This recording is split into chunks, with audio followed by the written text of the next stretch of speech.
कमाने वाली बहू। मम्मी आप हमारे साथ बेंगलोर चलो। पापा थे तो अलग बात थी, अब आप अकेली यहाँ गांव में कैसे रहेंगी? बेटे अमित ने कहा तो मैं असमंजस में पड़ गई।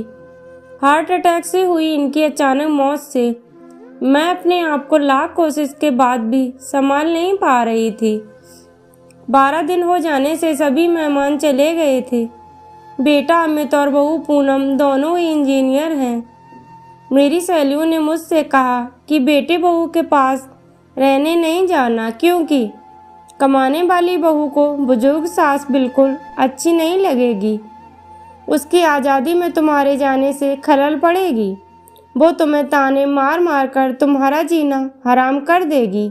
वैसे भी भाई साहब ने जीते जी ही पूरी संपत्ति बेटे के नाम कर दी थी। ऐसे में तो पूरी संभावना है कि बेटा बहू यहाँ का मकान बेचकर माल तो सब ले लेंगे और तुम्हें पाई पाई के लिए तरसा देंगे। लेकिन बेटे बहू के साथ जाना मेरी मजबूरी भी थी। 60 की उम्र में अपने घुटनों के दर्द के कारण मैं अपनी किराना की दुकान चलाने में असमर्थ थी। 12 दिन के कार्यक्रम का पूरा खर्चा बेटे ने ही किया, लेकिन छोटे मोटे खर्च के लिए बेटे के आगे हाथ फैलाना मुझे ठीक नहीं लगा। और जो थोड़े बहुत पैसे हमने जमा कर रखे थे वे खर्च हो गए। अब हालात ये थे कि मेरे पास 100 रुपये भी नहीं थे। असमंजस में मैं अमित को कोई जवाब नहीं दे पाई। इतने में पूनम ने कहा, मम्मी जी बताइए कि कौन कौन सी साड़ियाँ रखनी हैं, मैं आपकी सूटकेस पैक कर देती हूँ। पूनम का ऐसा कहने पर मैं कुछ बोल नहीं पाई और चुपचाप इन लोगों के साथ बेंगलोर आ गई। अमित और पूनम दोनों ही मेरा पूरा ख्याल रखते। सभी साथ ही में खाना खाते। पूनम मेरी पसंद के हिसाब से खाना बना देती। दोनों की यही कोशिश रहती कि मुझे इनकी याद ना सताए, मैं खुश रहूं। 8 साल का पोता अंश तो दादी माँ कहकर मेरे आगे पीछे घूमता रहता। मैं कोई भी चीज़ के लिए बोलती तो वो चीज़ मुझे बराबर लाकर देते। ये सब देखकर मेरे मन को बहुत शांति मिल रही थी। मैं सोचने लगी कि लोग बेवजह ही आजकल के बच्चों को बदनाम करते हैं कि वे लोग बुजुर्ग माँ बाप की कद्र नहीं करते। खासकर यदि बहू कमाने वाली हो तो वो सास को नौकरानी ही समझने लगती है। पूनम भी तो कमाती है, लेकिन कितने अच्छे से घर और दफ्तर दोनों को संभालती है। कभी कोई ताना नहीं मारती। वो तो मुझे ही लगता कि वो ऑफिस और घर दोनों जगह का काम कर थक जाती होगी, इसीलिए मैं ही थोड़ा बहुत काम कर लेती हूँ। लेकिन बेटा बहू दोनों ने कभी भी मुझे किसी काम के लिए नहीं कहा। 1 महीना कैसे बीत गया पता ही नहीं चला। आज सबने बाहर घूमने का कार्यक्रम बनाया। मॉल में घूमते घूमते अमित और पूनम एक दुकान से कुछ खरीदारी करने लगे।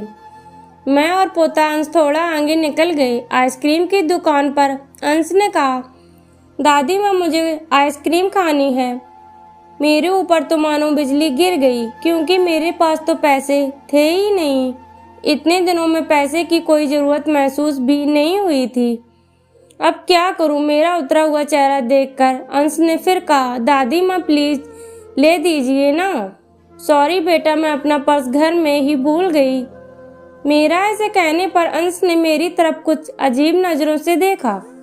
उसे लगा कि आइसक्रीम ना दिलाना पड़ी, इसीलिए मैं बहाना मार रही हूँ। लेकिन मैं कर भी क्या सकती थी? मुझे अपनी बेबसी पर रोना आने लगा। मैं कैसी दादी हूँ कि अपने पोते को आइसक्रीम भी नहीं दिला सकती।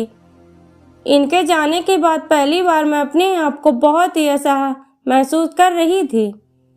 हमने बाहर डिनर किया। पूनम ने मेरी पसंद की काजू करी ऑर्डर की थी, लेकिन मुझे उसमें भी स्वाद नहीं आ रहा था। घर आने पर थोड़ी देर सभी ने टीवी देखी। मैं सोने चला गया और पूनम अंश के कमरे में गई ताकि मच्छर की टिकिया लगाकर उसे चादर आदि देकर सुला दे।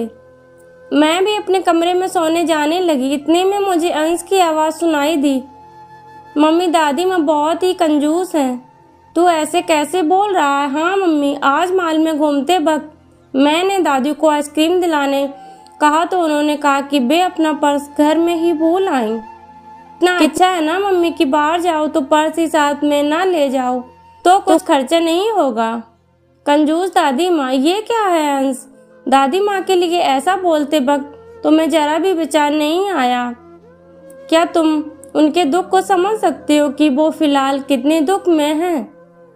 दादी माँ को क्या दुख है बेटा? अभी तक दादी माँ और दादाजी गांव में एक साथ रहते थे। अब अचानक दादाजी हम सबको छोड़कर चले गए। जिस व्यक्ति के साथ हम 24 घंटे रहते, साथ में उठते बैठते, साथ में खाना खाते, अपना दुख सुख शेयर करते, वो ही व्यक्ति अचानक हमसे बहुत दूर चला जाता है तो कितना दुख होता है ये अभी तुम नहीं समझ सकते। सोचो, अचानक तुम्हारे मम्मी पापा तुमसे बहुत दूर चले जाएं, इतनी दूर कि कभी वापस ना आए, तो क्या तुम्हें दुख नहीं होगा?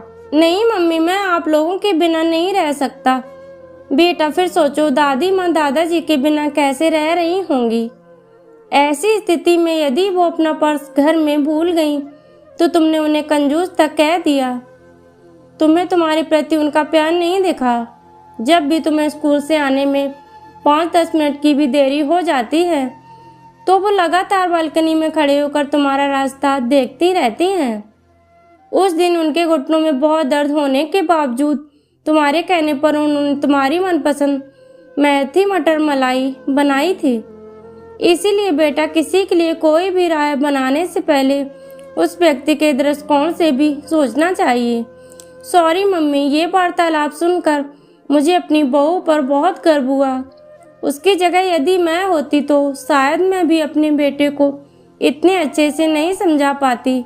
सुबह अमित ऑफिस चला गया और अंश स्कूल। पूनम ऑफिस जाते मेरे हाथ में कुछ रुपए देने लगी। ये क्यों बहू, मुझे पैसे का क्या काम है?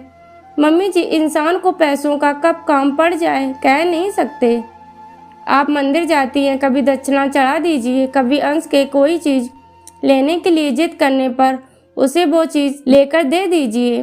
लेकिन बहू, मम्मी जी, यदि ये पैसे अमित आपको देते तो क्या आप मना करती? नहीं ना, आपकी बहू भी कमाती है तो फिर आप अपनी बहू से पैसे क्यों नहीं ले सकती?